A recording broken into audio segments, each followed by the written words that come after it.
Halo semuanya, dan selamat datang di Sapa JKN. Suara aspirasi dan percakapan JKN. Podcast ini merupakan sarana pemberian informasi terkait program JKN yang kami siapkan untuk mengedukasi peserta JKN. Saya, Imam Agus Faisal, akan menemani Anda dalam perbincangan menarik ini. Di episode kali ini, kita bakal ngobrol tentang layanan non-tatap muka. Topik ini mungkin bisa menambah wawasan mulai dari aturan sampai kanal apa saja yang ada disediakan oleh BPJS Kesehatan. Supaya lebih jelas, kita udah kedatangan yang ahlinya, yaitu Bapak Fepi, staf frontliner BPJS Kesehatan Cabang Watampone. Beliau bakal sharing langsung tentang layanan non tatap muka dan apa saja yang perlu kita ketahui. Jadi mari kita sambut Bapak Muhammad Fepi. Halo Bapak Muhammad Fepi, selamat bergabung kembali di Sapa JKN. Halo Kak Imam, selamat pagi Pak. Enaknya saya panggil apa nih Pak? Pak Fepi, Mas Fepi atau Kak Fepi? Panggil nama saja ini Kak Imam. Oh, aja. Ya kan Bapak ahlinya nih. Aduh. Bagaimana kabar Anda hari ini Pak? Alhamdulillah baik Kak. Iya, alhamdulillah. Oke. Siap. Ini obrolan kita hari ini yaitu layanan non tatap muka. Siap. Jadi hari ini kita akan nanya-nanya terkait layanan non tatap muka yang disediakan oleh BPJS Kesehatan untuk mempermudah ya katanya. Baik, betul. Peserta JKN. Oke.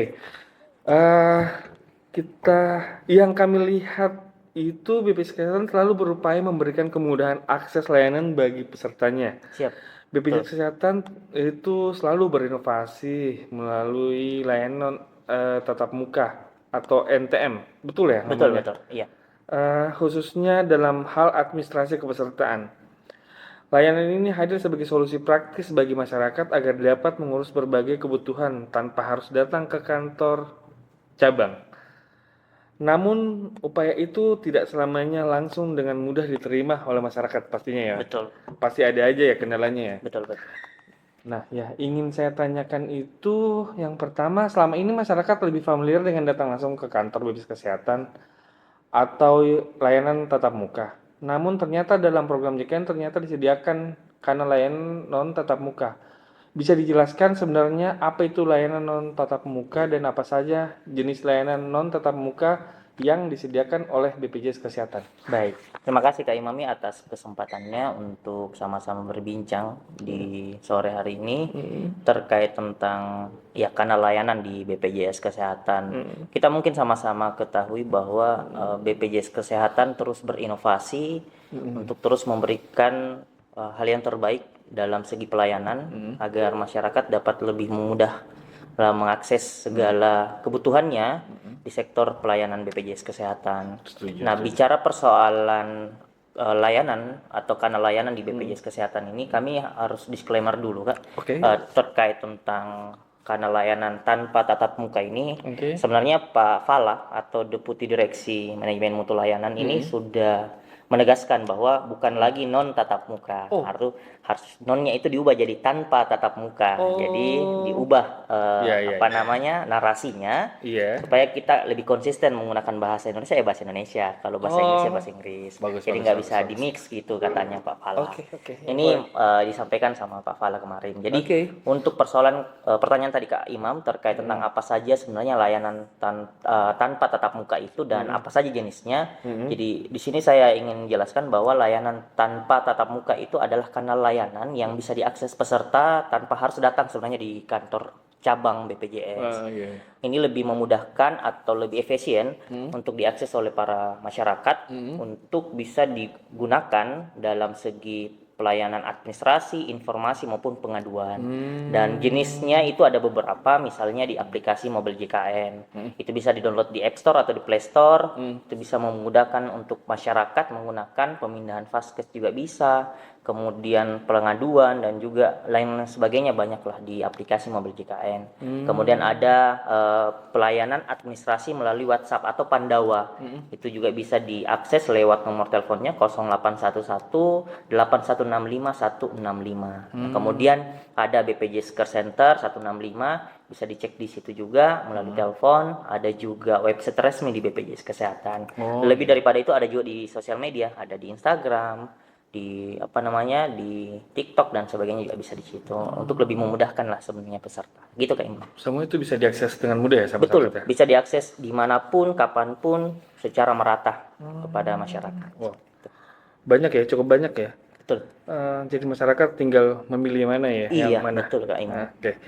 Terus yang kedua, dari pengalaman Anda dalam pelayanan peserta dan berhubungan langsung dengan masyarakat, apakah intensitas pengurusan JKN itu melalui layanan tanpa tatap muka itu sudah cukup tinggi atau justru masih belum terlalu familiar di masyarakat?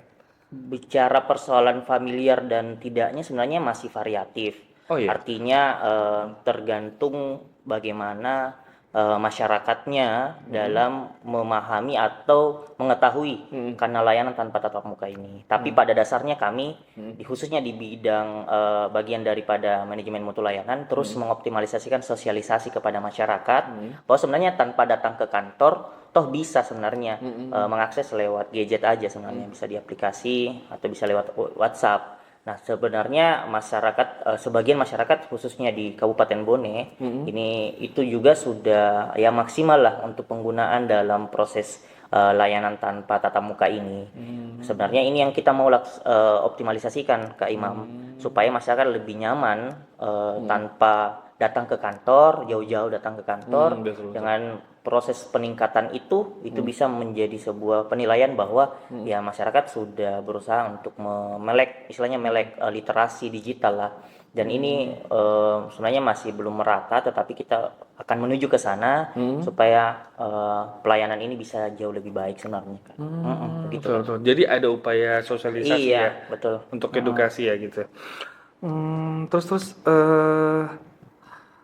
itu saat peserta mencoba layanan digital, kendala apa yang paling sering atau yang keluhan apa saja yang sering dalam akses layanan tatap muka yang sering didapatkan oleh Kak Febi ini? Iya, menarik Kak Imam karena sebenarnya ya sekali lagi namanya sistem ya, artinya bicara persoalan layanan tanpa tatap muka ini kan bicara persoalan sistem yang bisa kita akses melalui gadgetnya kita, maka tentu banyak sebenarnya kendalanya. Salah satunya itu paling sering menjadi kendala kepada masyarakat ya itu tadi, masih banyak masyarakat yang belum paham atau belum maksimal lah pemahaman literasi digitalnya sehingga ada langkah-langkah penggunaan aplikasi yang belum dipahami oleh masyarakat. Kadang misalnya lupa password kan sebenarnya bisa diakses langsung lewat di situ, nanti verifikasinya lewat email. Nah, nanti itu bisa diubah, tapi kan kadang masyarakat belum paham. Nah, ini yang kita maksimalkan. Dan yang paling utama itu kendala jaringan sih, karena ya beberapa masyarakat kan di daerah-daerah jauh dari kota ada beberapa minimal akses untuk penggunaan internetnya itu masih terkendala. Dan banyak lagi ya, termasuk unggah dokumen dan sebagainya. Tapi kami terus mendorong untuk bisa masyarakat paham, untuk bisa dimudahkan penggunaan aplikasinya dan juga tanpa tatap muka ini supaya mendorong itu tadi layanannya bisa jauh lebih baik Kak. Seperti itu Kak Imam. Seperti termasuk yang Mobil JKN sama Pandawa ya? Iya, betul. Itu kan mereka biasanya menyampaikan kesulitannya. Bagaimana biasa? Ini lebih spesifik ya? Iya. Bagaimana biasanya duta atau para pegawai BPJS Kesehatan itu membantu mengedukasinya? Baik, kalau kami khususnya di frontliner ya Kak Imam, kami sebenarnya lebih memberikan atau membantu kepada masyarakat, memberikan pemahaman atau memberikan panduan step by stepnya terkait tentang bagaimana optimalisasi penggunaan aplikasi Pandawa maupun Mobil JKN. Misalnya kayak misal dia lupa kata sandi itu ada step by stepnya. Kalaupun misalnya dia tidak bisa datang ke kantor cabang, bisa lewat Pandawa. Misal nomornya belum terinput di apa namanya di sistemnya kami. Nah, bisa diinput tanpa datang ke kantor cabang dengan menggunakan tadi Pandawa. Nanti Pandawa sudah mengubah jadi Pandawa ini awalnya memang robot, artinya otomatis direspon oleh sistem. Iya. Nanti selanjutnya kalau memang membutuhkan tindak lanjut yang lebih optimal, lebih maksimal, itu nanti akan dibantu lagi oleh frontliner yang mengurusi Pandawa ini, ada memang dari sistemnya. Nah, nanti sudah ya istilahnya orang lah yang langsung komunikasi sama bapak ibunya. See you next part.